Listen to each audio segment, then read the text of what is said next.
ليظهره على الدين كله كفى بالله شهيدا فقال النبي صلى الله تعالى عليه وسلم في الحديث يا أيها الناس إني قد تركت فيكم ما إن تمسكتم به فلن تضلوا أبدا كتاب الله وسنة نبي সর্বপ্রথমে আল্লাহ তাআলার প্রশংসা করি যিনি আমাদেরকে মানুষ রূপে সৃষ্টি করেছেন তাই সকলে বলি আলহামদুলিল্লাহ দুরূদ ও সালাম বর্ষিত হোক আমাদের শেষ নবী হযরত মুহাম্মদ সাল্লাল্লাহু আলাইহি সাল্লামের প্রতি যথা আল্লাহুম্মা সাল্লি আলাইহি ওয়া আল্লাহুম্মা বারিক আলাইহি মাননীয় স্মরণীয় বরণীয় জগতম সভাপতি সাহেব সুদক্ষ পরিচালক সম্মানীয় শ্রদ্ধা শিক্ষক মহাশয় ও আমার সহোদয় ছাত্র ভাইরা আজকে এই বাৎসরিক আঞ্জুমানে আমি যে বিষয়টি নিয়ে আপনাদের সামনে দণ্ডায়মান হয়েছি তা হলো মুসলিমদের অধঃপতনের কারণ ও তার প্রতিকার আল্লাহ পাক কুরআন পাঠিয়েছেন পৃথিবীর প্রতিটি মানুষের জন্য পথের দিশা ও গাইডবুক হিসাবে এই কুরআন ও হাদিস নিয়ে অনুযায়ী আমাদের জীবন গঠন করতে হবে ও আমাদের সমাজকে কুলসমুক্ত করতে হবে কিন্তু আমাদের সমাজে ঠিক এর উল্টোটা হচ্ছে আজ আমরা মুসলমান হয়ে কুরআন হাদিস কিছু বুঝি না আজ আমরা আত্মবিদেহের মতো আলবিহীন প্রদীপের মতো আমাদের পরিচয় হলো সংখ্যালঘু হিসাবে আর আমাদের চিহ্নিত করা হলো পিছিয়ে পড়া জাতি হিসাবে আজ আমরা লাঞ্ছিত বঞ্চিত অবহেলিত অত্যাচারিত আজ আমরা পৃথিবীর বাসীর কাছে সংজ্ঞায় পাত্র দাড়ি টুপি পাঞ্জাবি বরকা যা মুসলমানদের অর্থাৎ আমাদের ঐতিহ্যতা যেন উপাস্য হয়ে দাঁড়িয়েছে আমাদের মধ্যে যারা ছিল শাসক তারা আজ শাসিত যাদের নাম শুনলে পৃথিবী কেঁপে উঠত তারা আজ কম্পিত পৃথিবীতে ছেয়ে চলেছে মুসলমান জাতির সর্বপ্রকার অন্যায় অবিচার আজ আমরা অতিরিক্ত নেমে গেছি নিজেকে মুসলমান পরিচিতি দ্বিধা মনে করি যে জাতি সর্বের সেরা ভূমিষ্ঠ সিংহ তারা আজ বিলানের মতো করে জীবনযাপন করছে কিন্তু কেন মুসলিমদের দুর্বশতা কেন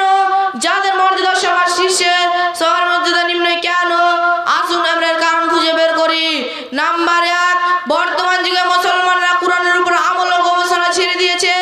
সর্বোপরি রাসূল সাল্লাল্লাহু আলাইহি সাল্লামের আদর্শ ছেড়ে দিয়েছে আল্লামা ইকবাল বলেন ও জামানা মে মুআজ্জাজ তে হামেলে কুরআন হোকার আজ তুম জালিল ও খাওয়ার হো তারিখে কুরআন হোকার সাহাবা তাবিঈন তাবে তাবিঈন মুজাহিদের জামানায় মুসলমানেরা কুরআনের উপর ছান্দা পদাবি হওয়ার কারণে সারা দুনিয়ার মানুষ তাদেরকে ইজ্জত করেছেন আর এই জামানায় আমরা কুরআনকে ছেড়ে দিয়ে লাঞ্ছনা করছি আল্লাহ পাক বলেন আফালা ইয়াতাদাব্বারুল কুরআন আম আলা কুলুবিন আকফালুহা অর্থাৎ কি তারা কুরআন নিয়ে গভীর চিন্তা গবেষণা করে না না তাদের অন্তরে তালাবদ্ধ তাহলে বোঝা যায় যে আমাদেরকে কুরআনের প্রতি আমল করতে হবে নাম্বার 2 বর্তমানে মুসলমানেরা দুনিয়া নিয়ে ব্যস্ত ঝগড়া দলালতে লিপ্ত তারা পরস্পর ভক্তিত সহানুমূলক আচরণ প্রদর্শন করে না নাম্বার 3 বর্তমানে মুসলমান মন সর্বদা কাফেরদের বদলাহনে গোলামিতে লিপ্ত বড় বড় স্কুল সারা বিশ্বে বড় বড় নেতারা কাফেরদের গোলামি করার জন্য প্রস্তুত আল্লাহ পাক বলেন মুহাম্মদ রাসূলুল্লাহ ওয়াল্লাযীনা মাআহু আশিদ্দাউ আলাল কুফারি রুহামা অর্থাৎ মুহাম্মদ সাল্লাল্লাহু আলাইহি সাল্লামের সাহাবাগণের আদর্শ আলোকে তোমাদেরকে দুটি গুণ অবলম্বন করতে হবে নাম্বার 1 কাফেরদের মোকাবেলা হতে হবে প্রাচীন ন্যায় শক্ত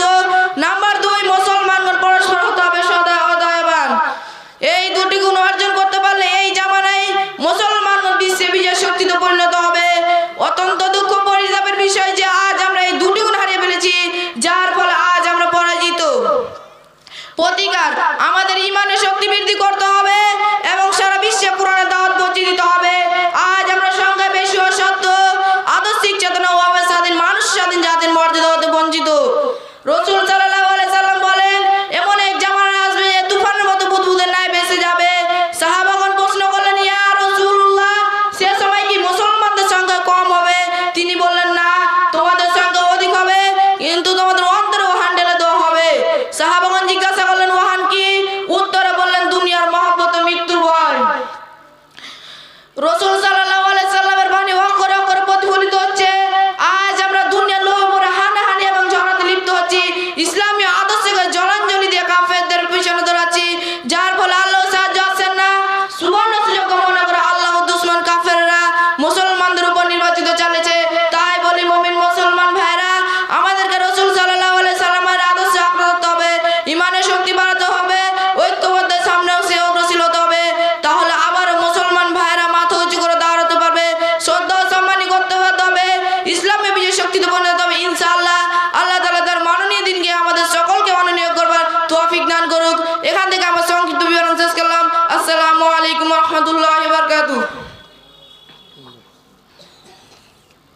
মাশাআল্লাহ আলহামদুলিল্লাহ